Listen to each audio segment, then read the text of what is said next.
Hi, everyone. Thank you so much for joining us today. My name is Carrie Greif. I'm the Curator of Educational Programs for the Decorative Arts Trust, and we are thrilled you're joining us for our August virtual dialogue.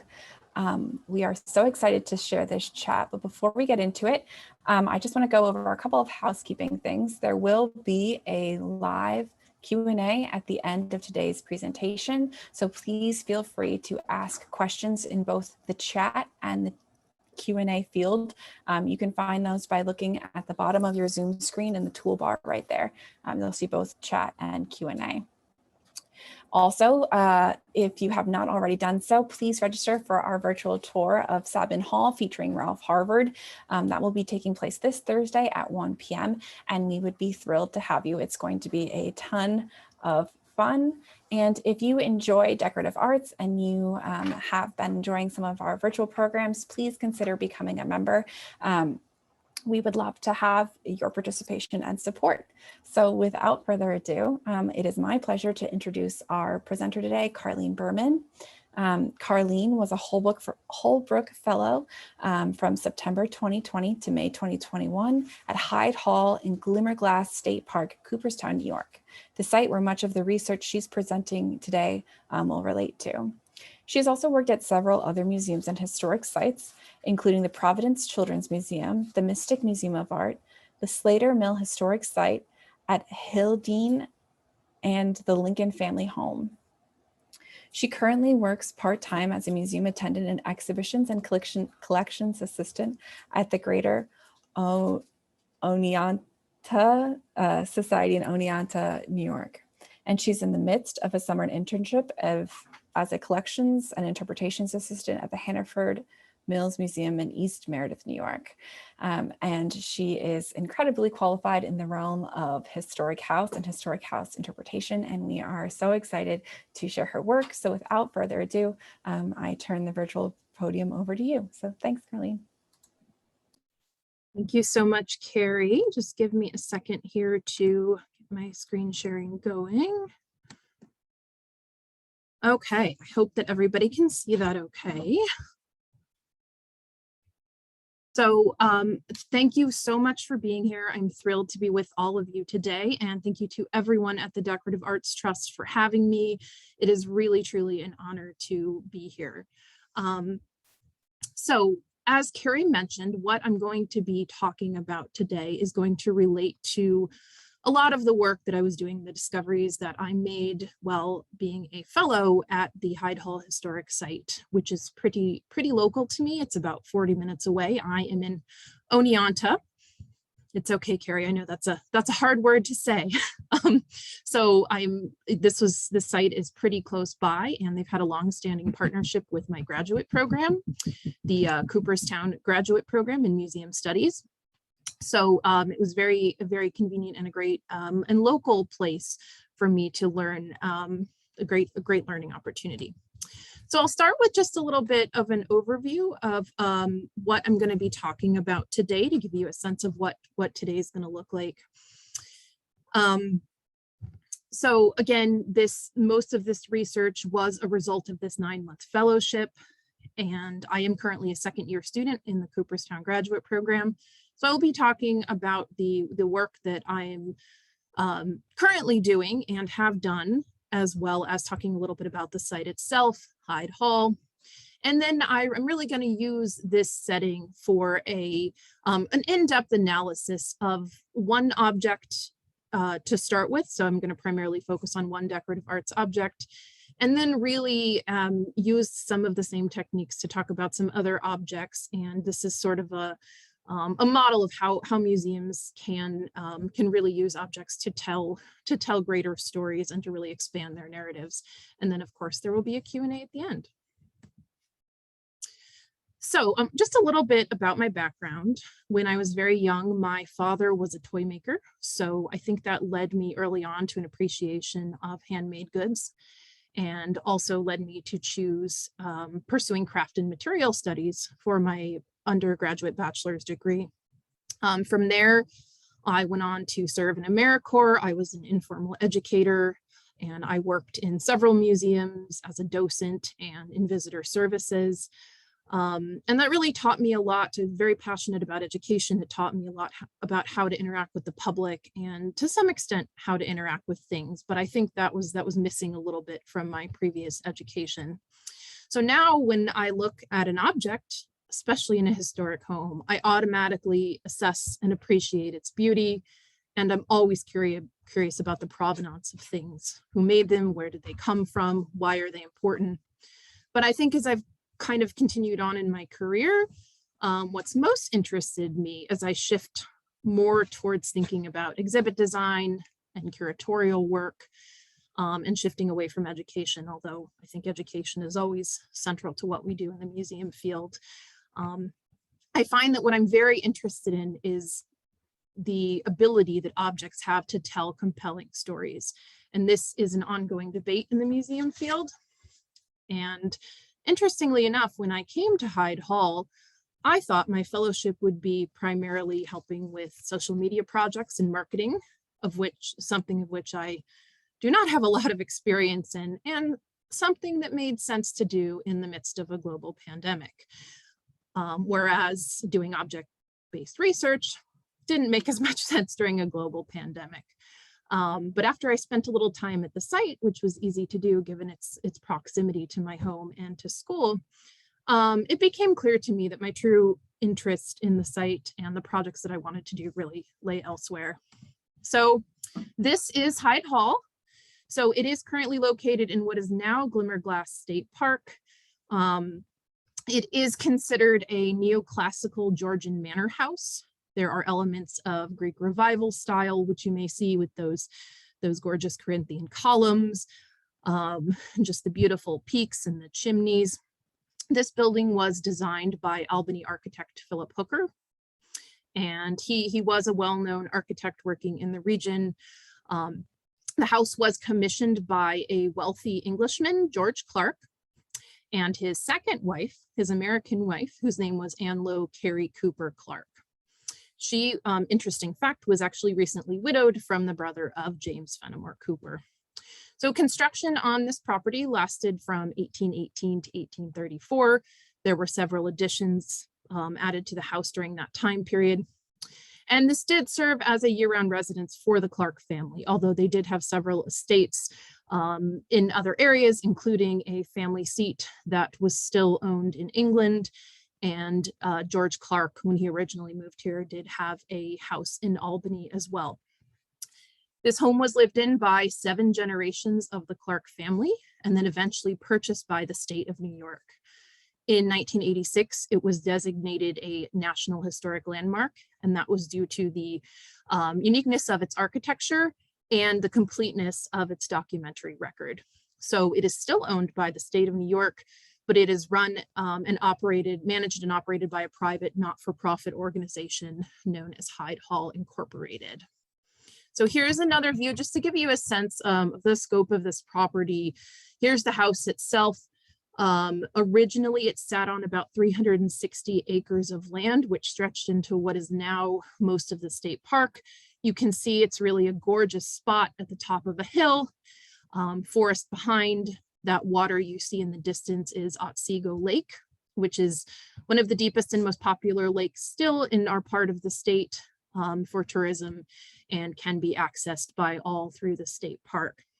The original land, what you see now is in this image is a large part of what the property is now. So what is left is a few dozen acres. And originally there was an English garden. The oldest covered bridge in New York was on this property, and again is now part of the state park. And there were more than a dozen outbuildings. You can see hints of a few of them there. We do still have some on site, but we no longer have the garden or access to a lot of the rest of the land, which has been developed for public use. The family did also own docks along Otsego Lake. And currently the house is available to access by paid guided tours. There's also public programming that happens on site, indoors and outdoors. But when I arrived, I was immediately struck not only by the beauty and the history of the site, but I really saw the opportunity to expand upon the interpretation that was currently happening. And of course, my educator self wouldn't allow me to not look for new stories to tell and ways of telling those stories. So now I will introduce you to the proprietor of the estate. This is George Clarke, and just a little disclaimer here. If you get a little confused in this talk when I mention other George Clarkes, I don't blame you. This family was not very creative with names, so there were many Georges and several Edwards, and they reused the name a lot. So the primary person I will be referring to is the George Clarke who did construct Hyde Hall.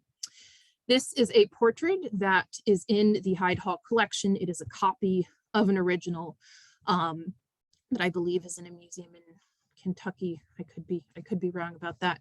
But in the background, you can see that is Hyde Hall, and it has been sort of romanticized a bit in this painting.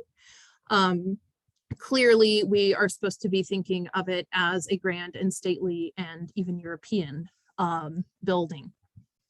So this George Clarke was given the nickname the Builder because there were so many. They each had a nickname, and again, the family was not too creative with the nicknames either. But George's great-grandfather, so a little bit about the family. This George Clarke's great-grandfather was served in the army. He was a member of the landed gentry in England, and he served as lieutenant governor of New York for a time. So he was a person of considerable economic, political, and social influence in the area and in the circles that mattered at the time. So before returning to family lands in England, in the 18th century, who I'm calling the senior George Clarke, purchased about 120,000 acres of property, and that was in Albany, Delaware, and Otsego County and counties. And Otsego County is where Hyde Hall is located. And that land would eventually end up with this George Clarke. And this George Clarke, and especially his son, who we'll call George Clarke Jr., also known as the farmer, contributed, was really the one to take over this land, make it very agriculturally productive, and was largely responsible for the popularization, of hops and hop farming in the central Adirondack region of New York. So what I like to call their agricultural empire grew over time. And by the time this portrait was painted by Samuel F.B. Morse, yes, the same man credited for the Telegraph, in 1829, the family had established quite an empire in New York. And Morse was a well-known portraitist and likely a friend of the family's. Okay, so now we're going to head inside the house. So, sorry about that. So just to give you a better sense of some of the interiors, we don't have an exact number, but approximately 70 to 80% of the interiors are original.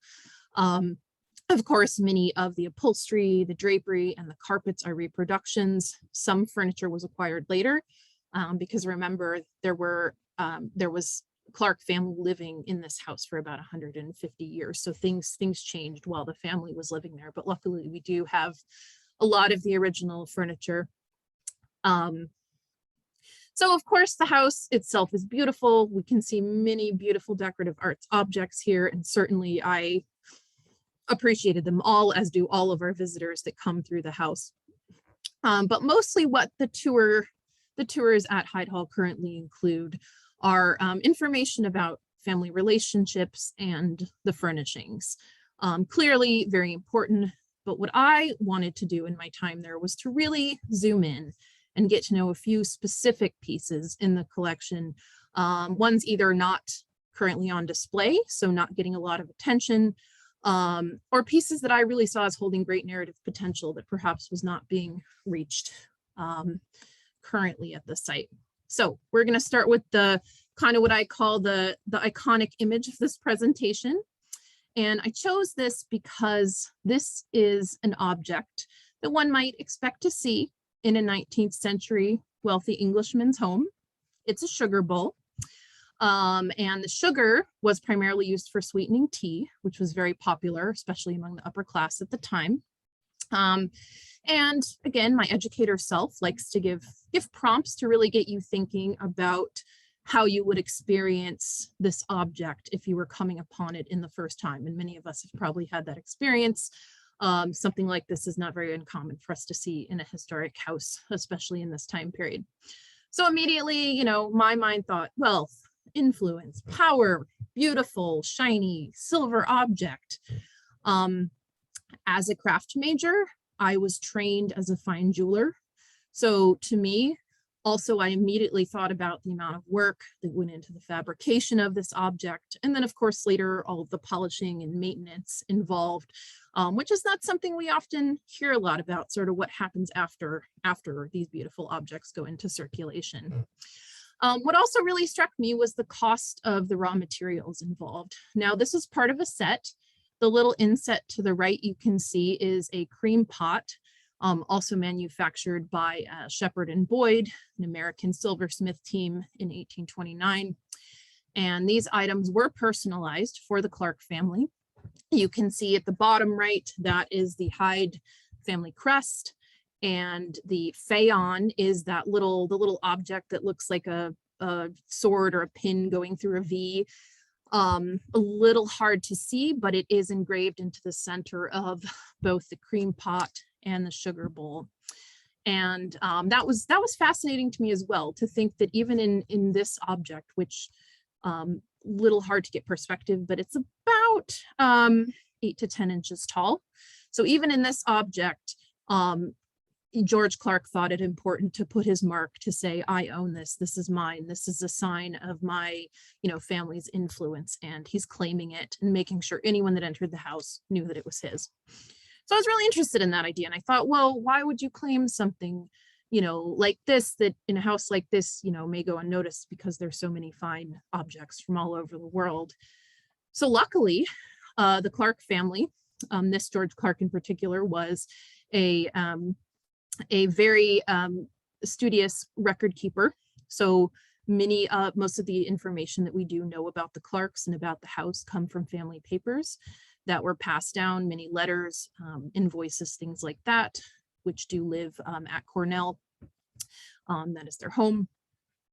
So I started looking into this and learned that the engraving alone costs $1.50. And this is $1.50, of course, in 1829. And for both of these pieces together, for the work, the engraving, everything, including the materials, was $80.50. Again, till you adjust for inflation, doesn't sound like a lot, but that actually comes to about $2,350 today. So more than most of us can afford on a little object that might only come out for a special occasion. So then I started thinking about the cost of everything in the house. And of course, prices fluctuate over time. Material costs fluctuate based on market and demand. But no matter how you look at it, this is a symbol of status, of wealth, of power, and of ownership. And to me, it was clear that the one thing that George Clarke wanted to impress upon the world was that he possessed many things: fine goods, grand houses, and above all, land that was rich in commercial production potential. So I mentioned the hops. The family also grew, had a bit of a dairy empire, grew corn at one point, wheat. And of course, that was popularized even more in the next few generations. So because George Clarke was so obsessed with money and the value of things, and because we have those detailed records, I was able to find this document. Now, I'm sorry that it's a little hard to read, and it is in old-timey calligraphy. But what this document basically says is that this is a statement that actually tracked property and people, in this case, that were considered property. One of the family's many land holdings in Jamaica. So the family actually owned 2 sugarcane plantations in Jamaica. And of course, on those plantations, they also owned enslaved laborers, which from the research I was able to do, at any given time were between about 100 and 200 individuals. This particular statement was drafted upon the death of our George Clarke's father, George Hyde Clarke, when the estates passed to George and his brother Edward, and this was essentially from his, I like to call them his goonies, but essentially to pay off debts on the estate. So this values, again, in that same very careful calculation, the same way that I found an invoice to say what a silver pot was worth. These are the lives of individuals that are being valued here. So there was another document to go along with this, and this is in 1824, the year that George Clarke's father passed away. Now, of course, I was thinking about the cost of silver mining itself, the human and environmental costs involved with that. But in this case, I really wanted to focus on the fact that the contents of the sugar bowl were more valuable for many reasons and costly than the piece itself. So the sugar that was intended to be held in this bowl has so many implications, of course, to labor, to people's lives, to agricultural products. At almost no point in history has the value of sugar declined. We have been addicted to sugar as a culture for most of our existence. Again, it's very unfortunate, but there's very little information available about the individuals who were working and laboring on these sugarcane plantations, because it seems that the priority of the family and of George Clarke was really about the value of things and what they were worth. And for anyone who can actually read that amount there, I put a little red arrow at the bottom. Very hard to see, but after everything was deducted, all of the costs and everything, essentially Swanswick plantation, this one plantation in Jamaica, and its land, enslaved individuals, and its products were valued at, again, in 1824, $3,940, sorry, pounds. This is an English document, which by the math I was able to do, adjusting for inflation, comes to about 400,000 pounds today. And this is just 1 year of profits on this plantation. So unfortunately, again, we don't have a lot of information about the individuals that are here or images of the plantation itself, with the exception of one I'll show in a moment. But I did just want to show this image. This is a well-known image at the time. Multiple different names, but this image was, this is an engraving that was done in 1823. So right about the same time period that this land transfer was happening in Jamaica. Now, the family also owned land holdings in addition to New York and Jamaica. They still owned property in England. They had long established connections in many industries that contributed to their wealth and the ability to build Hyde Hall, which included mines. Again, I mentioned commercial docks. Of course, the rental properties. So much of this land, George Clarke ended up renting to tenant farmers, who would then grow different crops and sell them back. So he would own a lot of the things that were being produced as well. And of course, the sugar cane. What's interesting though is these plantations almost seem like an afterthought to this generation of George Clarke. He inherits them from his father, who inherited them from his father and his father. So they've been in the family at this point over 100 years. And it's something that George Clarke seems to want to move away from, not necessarily as far as we can tell for ethical reasons, but because he really is investing his energy elsewhere. He'd like to really focus on being American and investing his money in his American agricultural empire. Just to give you a sense of how well connected this family was politically, George Clarke did once have Alexander Hamilton as his lawyer, which interestingly enough was to dispute a landholding case. So again, very little information about these properties, but we do know that they were a source of income for the family for quite a long time. Eventually, George Clarke did still technically remain the owner of this property on the books, but management was passed over to an individual in another Englishman in Jamaica.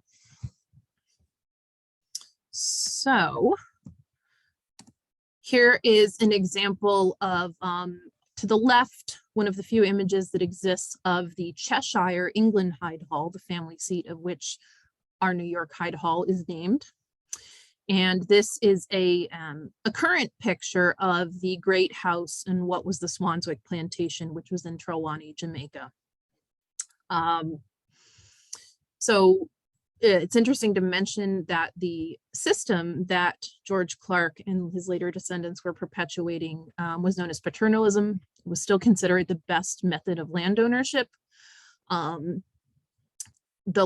These were very large land holdings.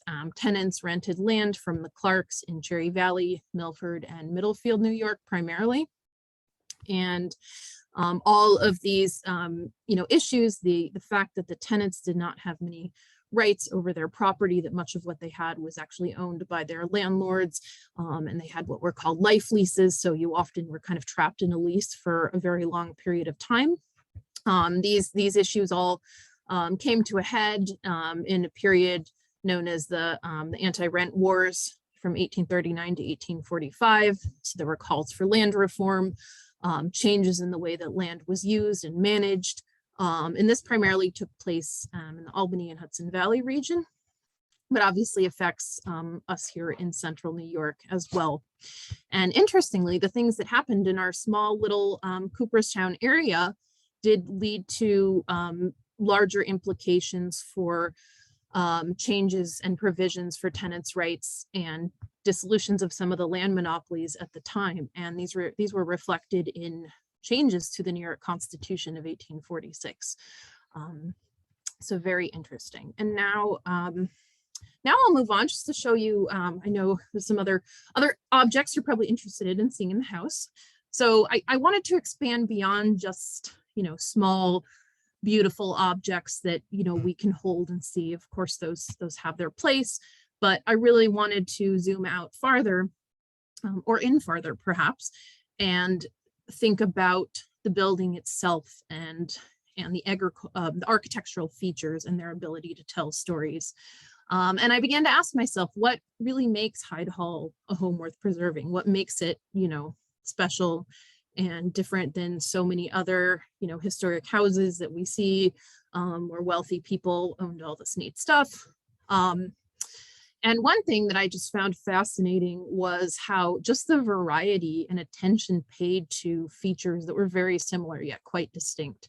These are 3 fireplaces in the house. So to the left, we have a mantle. It looks like it's made out of soapstone, but it's a very smooth marble from Bennington, Vermont. This is in George Clarke's office. And then we have a very fancy pattern of, it's called the King of Prussia or Pennsylvania blue marble mantle, in one of multiple libraries. There are 2 libraries that have this kind of stone in the house. And then finally, an Italian marble in the dining room. So again, material for this house was sourced from all over the world. Don't necessarily know the motivations behind George Clarke having very different types of marble, but we do know that this level of attention to detail was very important to the family.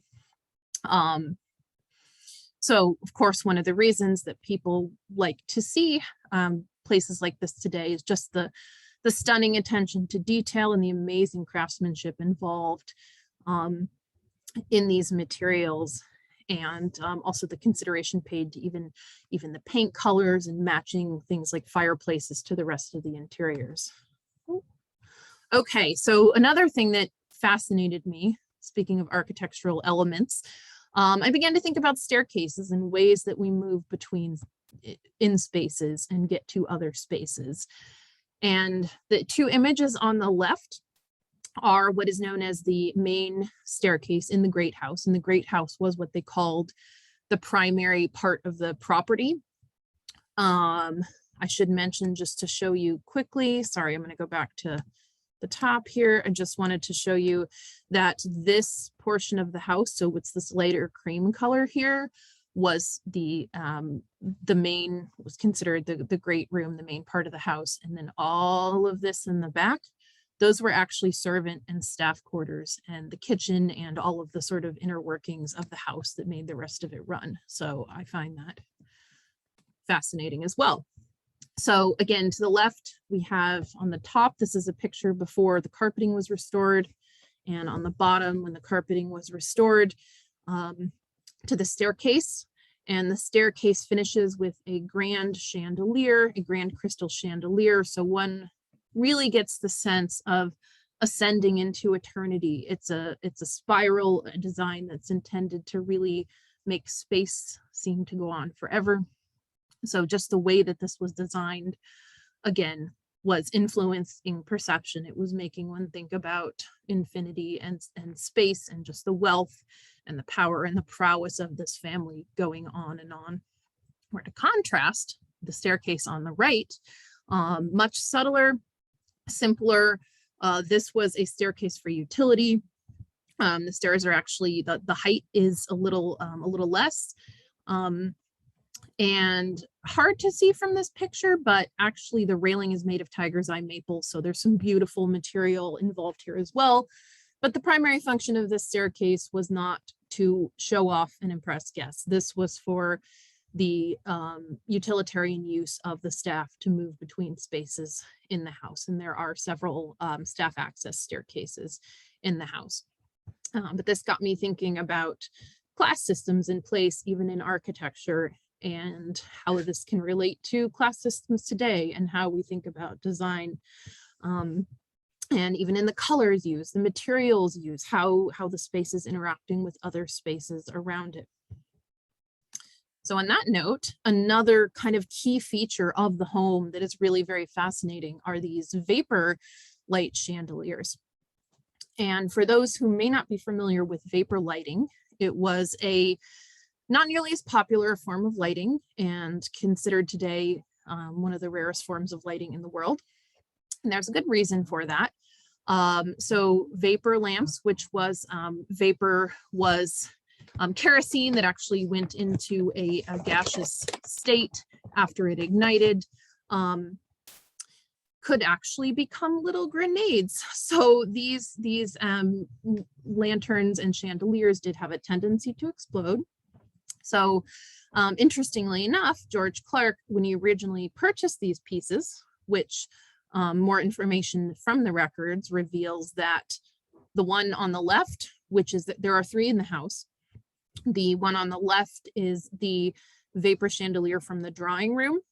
And there are 2 more in the kind of larger formal dining room, which you'll see on the right. And that is an image at nighttime, what they look like when they're lit. So the reason when George Clarke purchased these, they were actually argon lamps, argon chandeliers that were converted to be vapor lanterns because the light would last longer. You could have parties well into the night. It was also cleaner burning.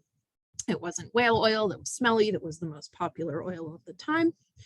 But again, talking about cost and value, to the left, that chandelier we know was about $165 in 1832, and an additional $50. This very high-tech feature, which actually allowed it to be pulled down. It was weighted so it could be pulled down and then pushed back up after it was done being used. So that made the ease of refilling the oil and lighting it very easy. So this did make me think a lot about kind of the implications of technology at the time. This was a very high-tech house. It had a water closet, it had plumbing, actually had a system to reuse some of the gray water. And of course, these high-tech lights, which would allow, light to last much longer and brighter than most houses at the time period. But what I started to wonder about what toll this took on the staff who were constantly maintaining these, and the danger they're put in to kind of, stand at the ready near a potential weapon that could explode at any time. Definitely would put a little bit of stress on your job, I think. And the final element I'd like to talk about are just the entrances themselves and what we think about when we think about going into a space. So again, as a reminder, this is the main entrance. Those grand columns, the door itself is very grand. This is how guests of the Clarkes would approach the building. And by contrast, here we have a small office and door that were added around 1834. Oh, and I'll go back, sorry, one more time, just to give you context of where this is. This is located right over here in this little addition of the house. So this, this door that was a later addition was actually added for a very specific purpose. And you can see it closed on the left and then opened on the right. And this was actually added so that the tenant farmers and other people renting property from the Clarkes could actually come and pay their rent without ever entering the house. So if you could just imagine what it would feel like to come up to this grand imposing structure and not even be allowed to come in the front door, but kind of be forced to go to a side door, bend down and humble yourself to come in, or possibly that little door is closed, so you can't even come in. You have to stand and kind of wait for someone to attend to you, you know, pass your money in, you know, and then walk away without even appreciating or experiencing much of this grandeur that this property had to offer, which even in its day, you know, would have been quite unusual and rare, and most people would not have experienced this sort of grandeur in their everyday life.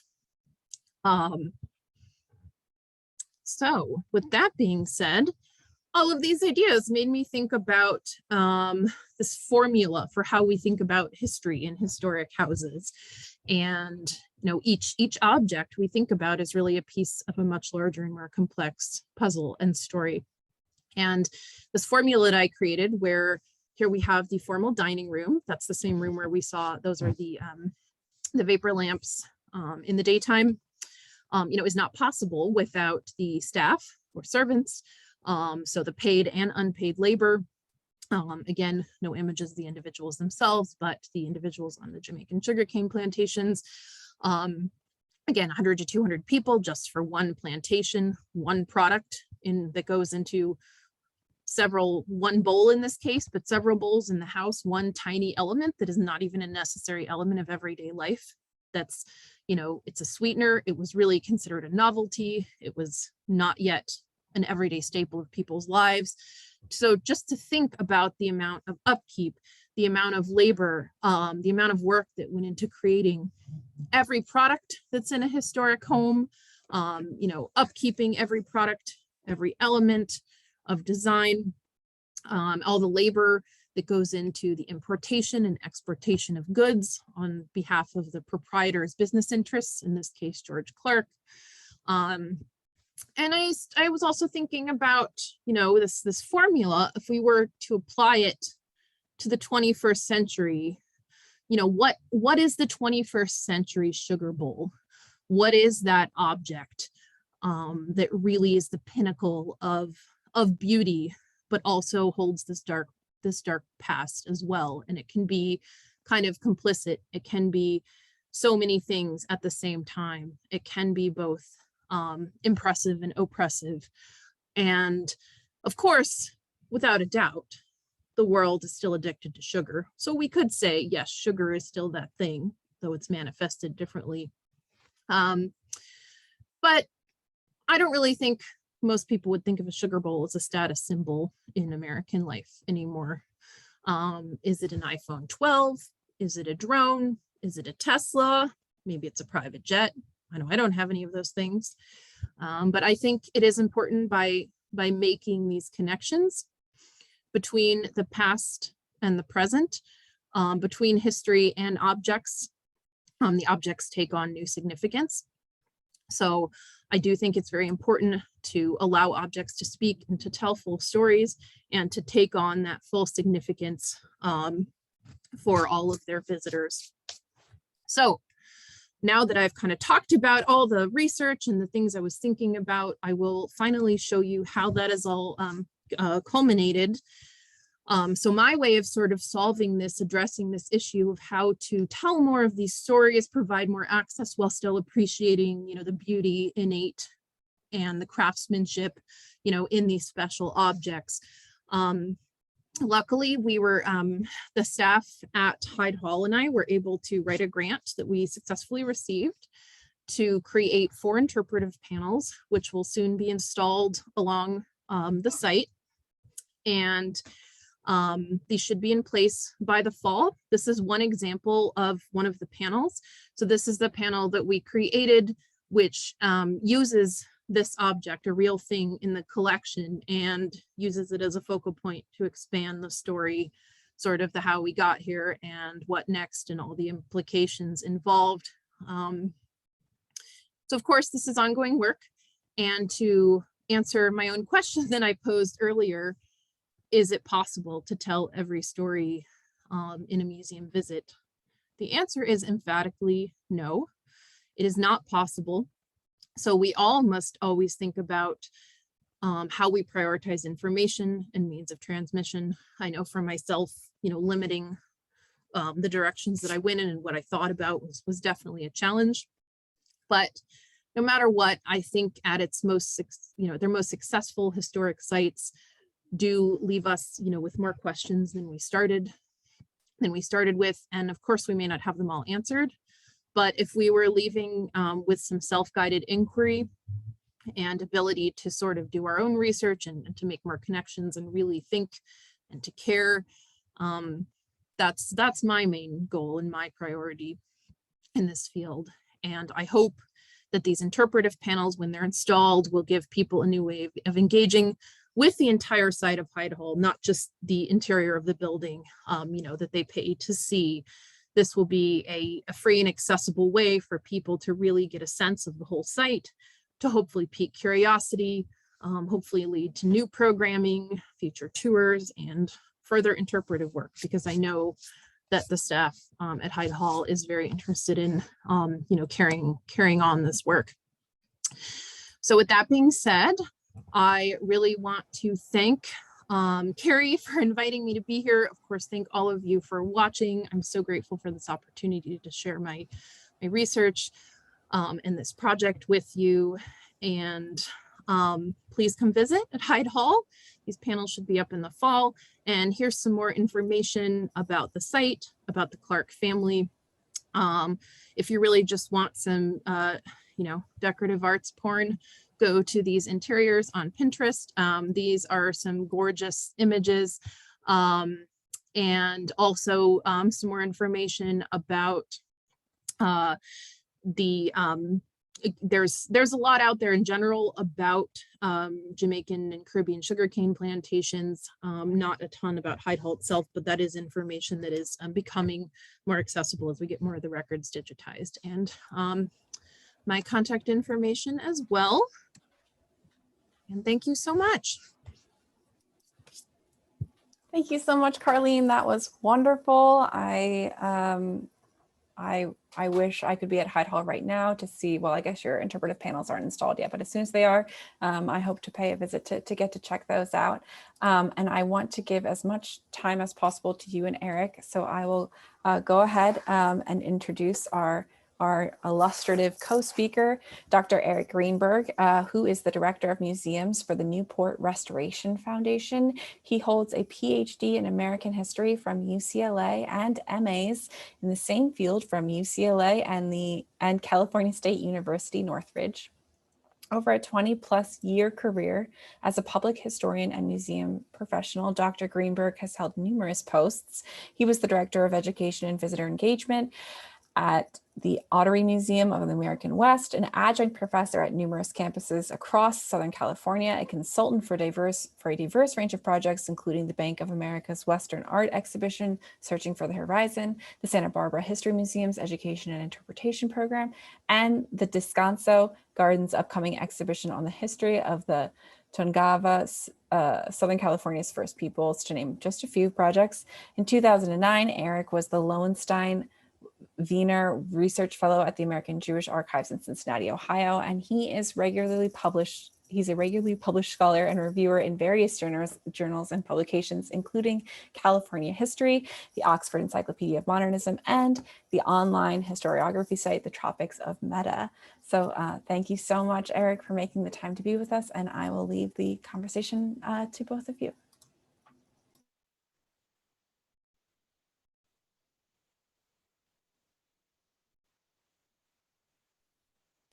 We can't hear you, Erik. Sorry.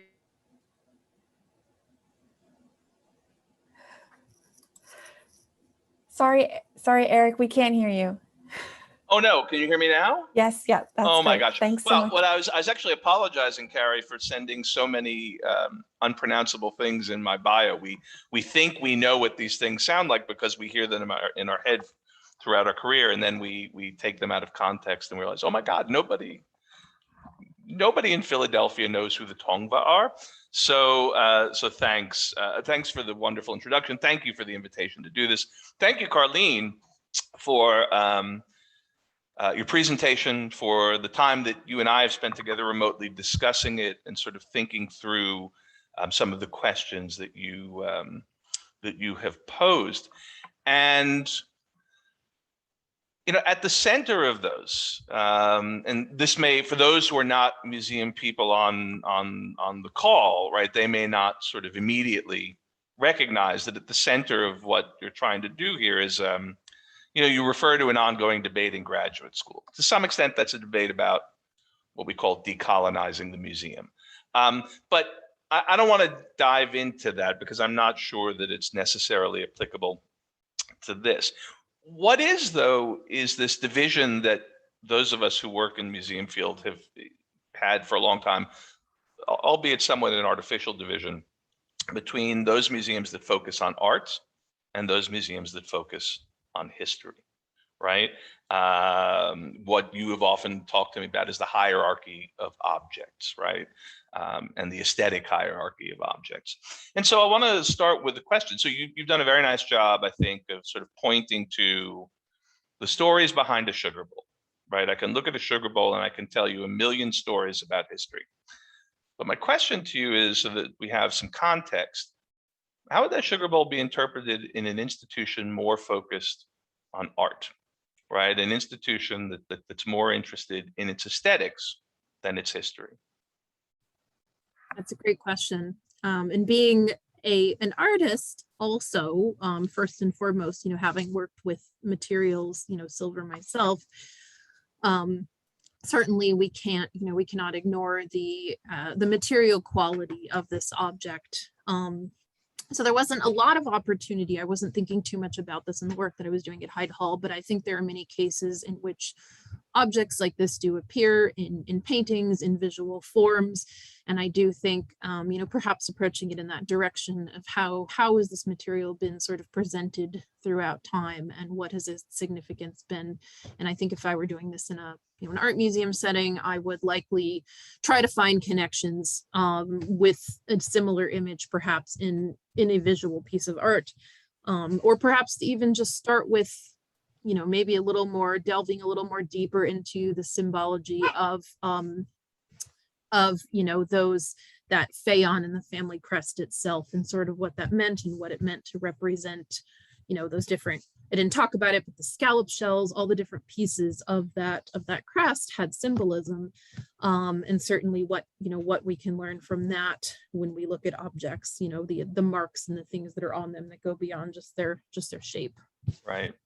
But, of course, as somebody who has to run a museum and therefore run a budget and sort of think through these things, and as someone who's worked a lot in interpretation over the years, how do we sort of hit the divide between those two things, right? So let's say, for sake of argument, we wanted to be the museum that did both, right? Mm-hmm. That understands provenance, methodology, materiality, and the stories inherent in the triangle trade and sugar, recognizing that to do so might require a label of over 500 words, which if any of you sort of are working in museums, that the more the words, the smaller the font, the harder it is to read, and the less likely you get to tell any stories. So how would you do that? How would you do something where we want to tell those art history stories, or those, let's leave art history aside for a minute. We want to tell those art stories, the things that are artful, or part of the decorative arts, its construction things, along with these historical stories. I don't even know what the answer to this question is. So how do we go about doing that? I don't necessarily know the answer either. I think this is work that's ongoing, and, everyone solves it a little differently. But I think, to me, juxtaposition was important, and thinking about, how can these seemingly unrelated things, say these, invoices, these pieces of paper that's just a lot of, jargon and numbers and stuff, how can we really get into that and see the important pieces to pull out, and how the value of, a crop being grown thousands of miles away relates to this object sitting on a table, and how, multiple things can be connected. Because I do think, the more visual you can make a story, the more successful. So perhaps we don't even need too many words. Perhaps we can juxtapose, the sugar dish with some, with some sugar, with these invoices for value, with all of these things, perhaps with some products. I would love to, it would be great if we had more information and could somehow involve, someone in Jamaica to tell their part of the story, from that side, maybe bring some of those objects into the story, maybe some raw, cane before it's been processed, and, Right. Assemble all of those things in a way that they kind of naturally tell their own story. Yeah, I mean, that's interesting. I have a note here in listening to you talk, and it's doubly true now, that a lot of what you're sort of pointing to is sort of familiar in terms of, like, there was a time when anytime this topic came up in my world, somebody invariably referenced Fred Wilson's Mining the Museum, this very famous installation at the Maryland Historical Society that did precisely what you said, right? It juxtaposed the ugly or the utilitarian with the beautiful to make these connections. How is it possible then that in 1992, the 1992-93 people, this was something we saw, recognized, and I think we all agreed to move forward on, and yet somehow we're still having this discussion about about how we do this work. I mean, I guess perhaps a more direct question for you is, why aren't they doing that at Hyde Hall already? What are the roadblocks? What are the challenges that you face? That is a great question, and I have asked myself many times over the past few years, just my brief experience in the field, why do we sometimes seem to be moving backwards, or not at all? But I do think what I didn't mention in my introduction to Hyde Hall is it is, as is true of many nonprofit historic sites, it's a very small institution. They do have a collections manager curator who is part-time, but also focuses on, the interpretive staff. And really there, until very recently, there was not an education and programming person on staff.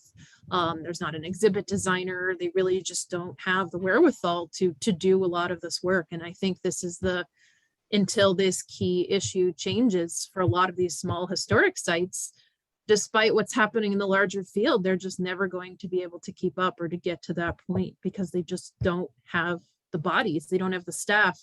They may have a lot of great brain power with the staff that they have, but I know a lot of their staff is kind of maxed out and taxed as it is, just keeping the doors open.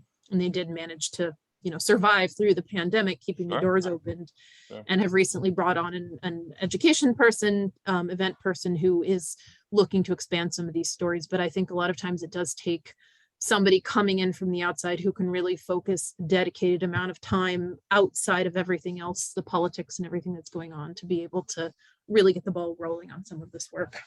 Right. And of course, what you're really pointing to is resources, right? I mean, certainly an outsider can help assess things that people have always assumed they've known.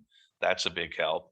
But even an outsider is a resource, right? And museums, most museums are not swimming in resources and financial resources, et cetera. And, but you did secure some resources, right? And I want to speak briefly about that. And I'm going to ask I have a question for you, but some of you may have heard that I have a dog barking behind me, right? The issue of doing these remote presentations. Can you pull up that slide? I'm going to put a blanket on my dog, and then I'm going to ask you this question. Okay, I'll be right back.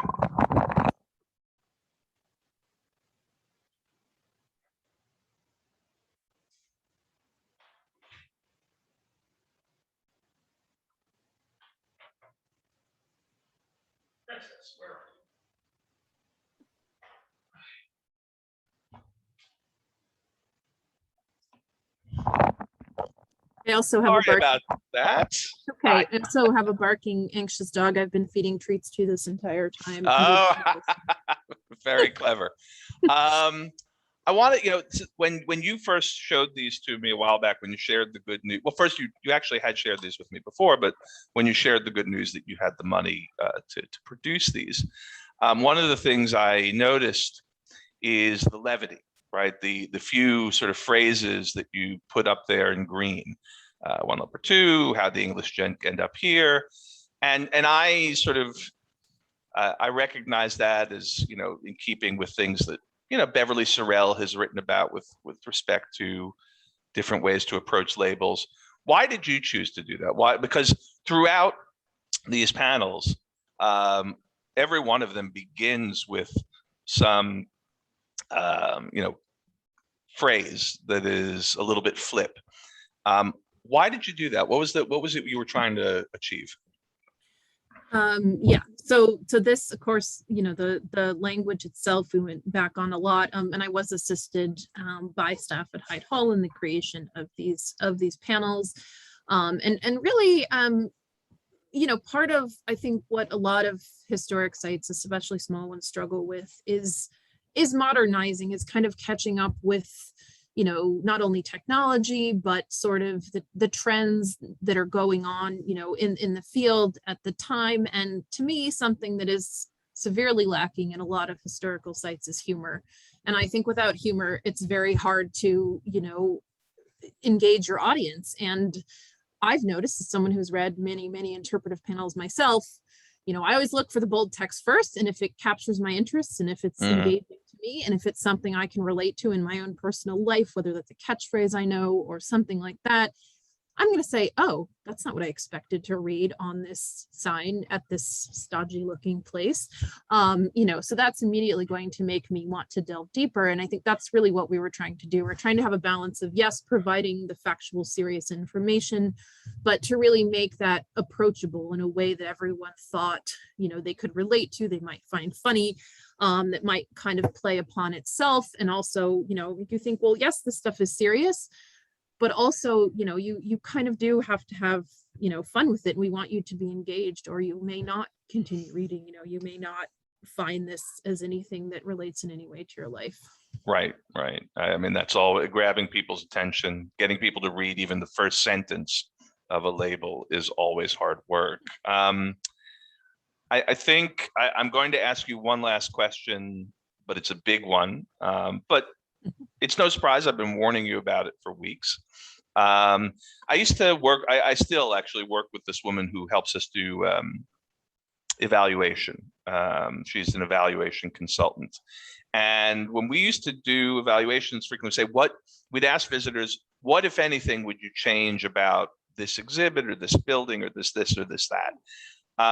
And when I started working with this consultant, she pointed out, well, a lot of people are going to say to that, oh, nothing, everything's perfect, right? Because they don't want to insult you. They don't want to sort of make you feel bad. And so a better way to think about this question is what we used to call the $1 million question, but taking inflation into account, I'm going to make it the $5 million question, which is to say, if you were running Hyde Hall, running its interpretation, and you had $5 million to do your work, to create the world that you want to create, where history and decorative arts study and classic provenance and methodology and other things all come together in this one space, what would you do with that money? What would that perfect Hyde Hall look like? Well, I think the first thing I do is put a whole lot of that money into an endowment that currently doesn't really exist. Um, certainly save some for the future. Wait a minute, but- that's cheating. That's if you were running. I mean, fair enough. I said that you were running the museum, but no, you're running interpretation. Someone else on the board of trustees is overseeing governance, and they're okay with you spending this $5 million. How would you spend it? What would Well, you we had do? a parade in Oneonta once with elephants, so I think that sounds like a good idea for Hyde Hall.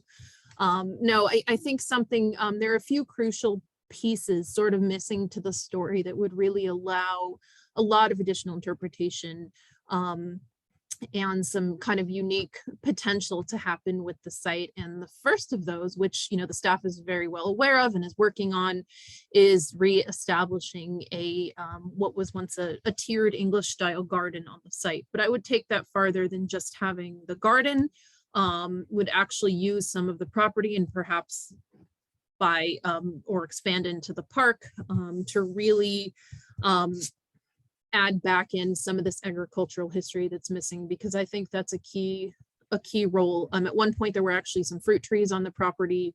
There were peaches and apples. There's a caretaker's cottage there. There was someone on site who actually took care of the gardens and the fruit trees. And while those were primarily used, you know, in the family's kitchen, you know, to really be able to expand that, to make it more of a community garden, more of something where people could come and learn some of these modern and older agricultural techniques, and perhaps that food even, you know, to do programming with it, to be able to share it with the community. I think that's an important part of the story, you know, that really relates to a lot of the other things happening there that's missing.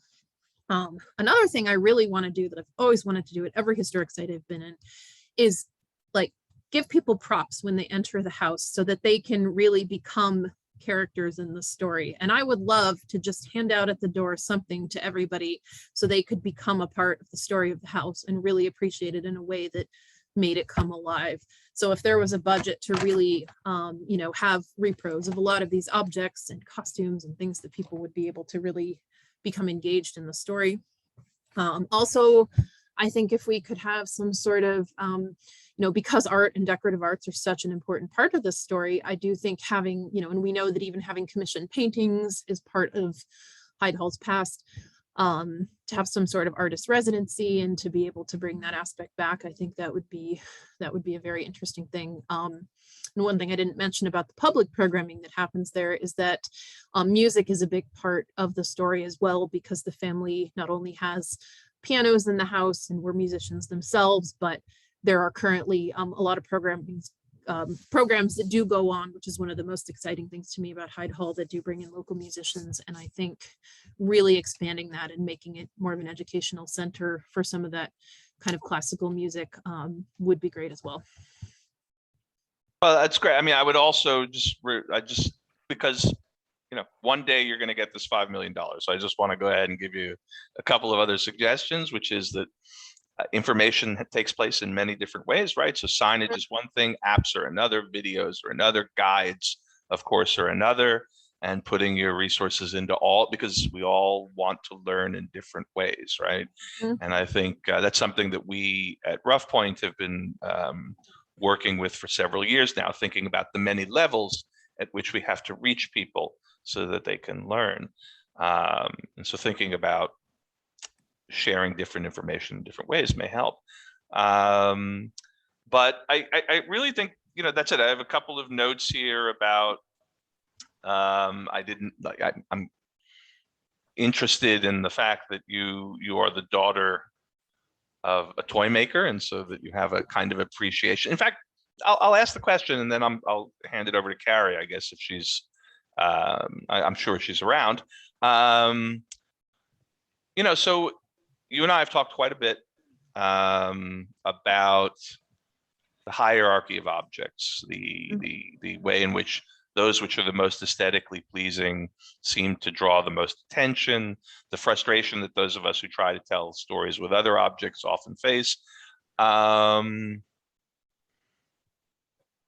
As somebody who has that appreciation for handmade objects, why are you not interested? You know, what, this is a tough question to ask.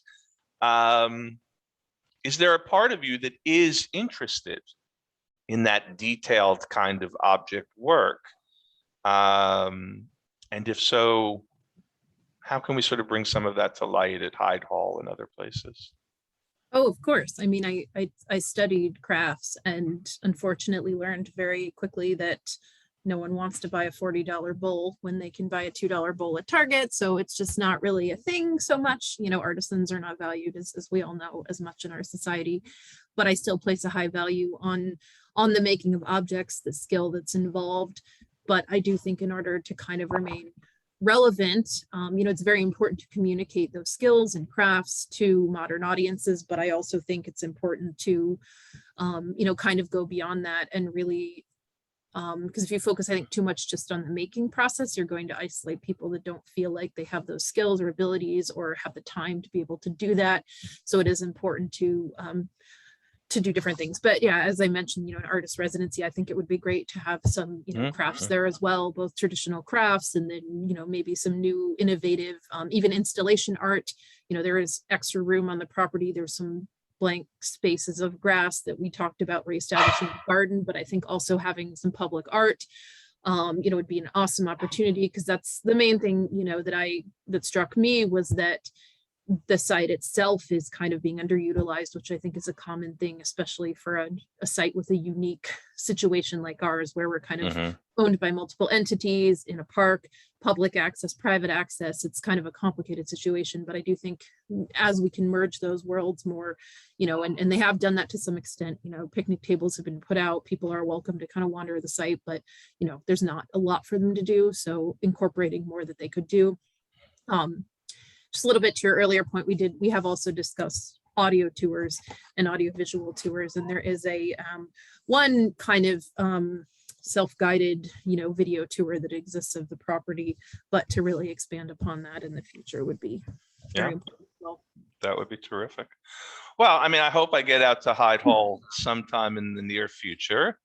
I know, boy, my dog has really had it today. Carrie, are you on? Yes, she is. Yes. So I know Carrie's going to ask questions. Yes, and I feel as though you two could probably chat all day, but I want to be cognizant of both of your times. And I'm just going to squeeze in 3 questions, I hope, from the participants. We've had a pretty interesting discussion happening in the chat. So if Erik and Carlene, you have time to check that out, please do. But I'm going to start off with a question from Lavada Nahon. Why do you consider sugar a novelty when it is so incorporated throughout all of the meals and a variety of dishes, both sweet and savory? That's a great question. I'm certainly not, I would not consider myself an expert on sugar by any means. I did take Erik's suggestion, and I've been reading Sweetness and Power, which is a great book, which has certainly taught me a lot about sugar history, and I would recommend it to anyone, by Sydney Mintz. But, you know, just keep in mind at this time period, while sugar was still what was pretty widely available, it was pretty expensive, and it was still something in, you know, the early 1800s that was really more widely available to, you know, the upper middle class or the upper classes. So while some cultures may have been incorporating it into a lot of their dishes, and certainly we know there were some interesting dishes at Hyde Hall that would have incorporated sugar, for the most part, its primary use was as a sweetener. Yeah, I mean, and there's nothing obvious about sugar being part of our diet, right? That's as with all historic things, everything is contingent. Sugar became a part of our diet, Mintz tells us, because in Jamaica and those other islands, they created a quasi-industrial system to turn cane juice into sugar, and it sort of revolutionized sugar consumption. And so certainly Mintz argues that by the middle of the 19th century, it is fueling the Industrial Revolution, quite literally, because it makes it possible for mothers to work and give lots of calories to their families through sugar and tea, through the creation of jam and treacle and other things that you could put on a cheap piece of bread. But those things are not obvious. Those things are not natural at a certain point in the 19th century. It takes time, right?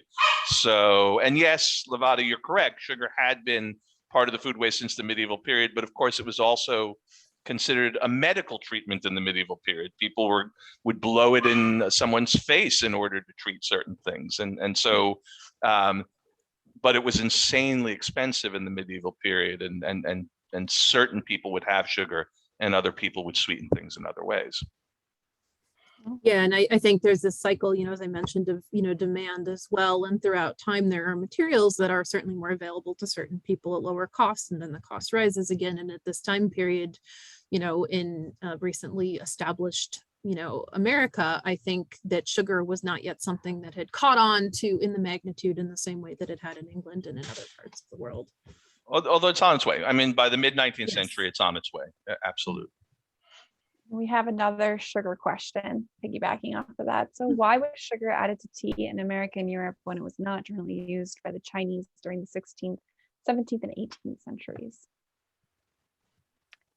Yeah, that I don't. That's a good question. I don't know a lot about it. I mean, the one thing I would say to that is that, certainly other cultures didn't have the same addiction to sugar, and that tea had not traditionally been sweetened in a lot of Chinese cultures. Drinking bitter tea was considered, good for your health. So I don't think, they'd necessarily considered, and I know to some extent adding sugar to tea in Europe and in America was to make it more palatable, because frankly, they couldn't deal with bitter tastes in the same way. It wasn't a part of their, palate. So.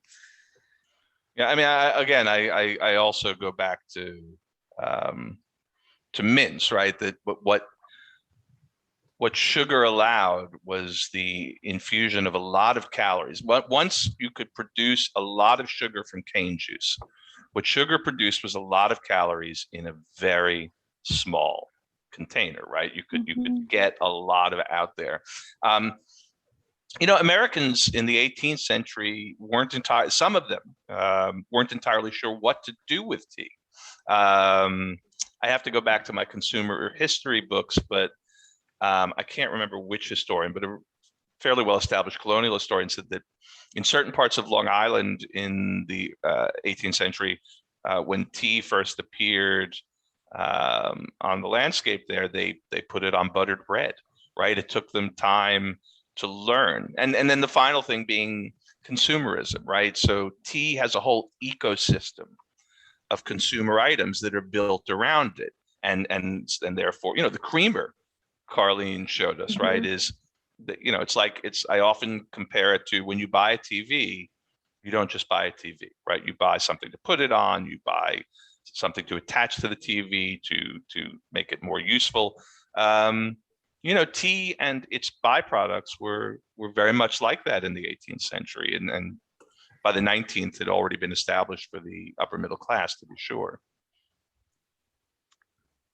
And I also want to touch on if there are any plans at Hyde Hall to expand on the work that you're doing. Ken Torino asked if Hyde Hall plans to have any programs or specialty tours. I know that the panels are going up and that you have a dream, a $5 million dream of what could be done there. But are there any immediate plans to expand on the work that you've done? So this is still very new. We just found out a few weeks ago that we received this funding. So, the priority at this point is to, make the panels a reality, and that'll be happening in the next, month or so.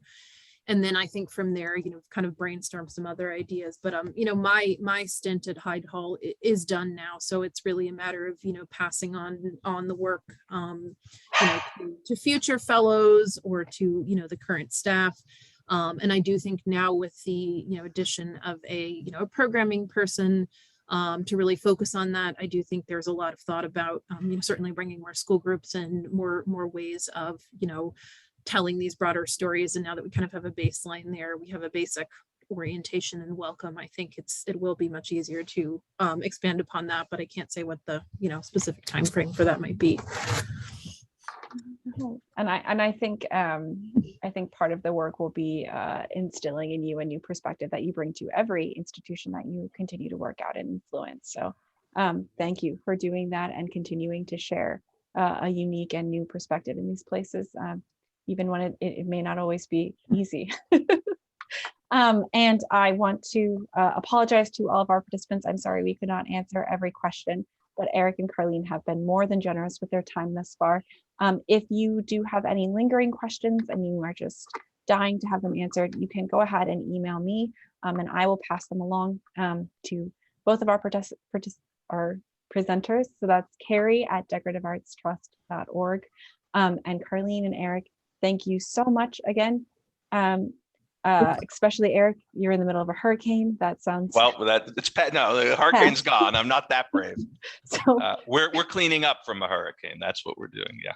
Yes, which is an extensive process to say the least. So thank you so much, and Carlene, thank you so much for making this presentation and for sharing this work, even while you're in the midst of another position. It's so appreciated, and it's fascinating to hear. So thank you. Thank you, everyone. Thank you so much for being here. And thank you, Erik and Carrie. Oh, pleasure. And again, everyone will receive a link to a recording of this presentation in about a week. So you can go ahead and rewatch to take extensive notes like I did. And I hope everyone has a lovely week, and thank you all again. So thank you. Thank you. Bye, everyone.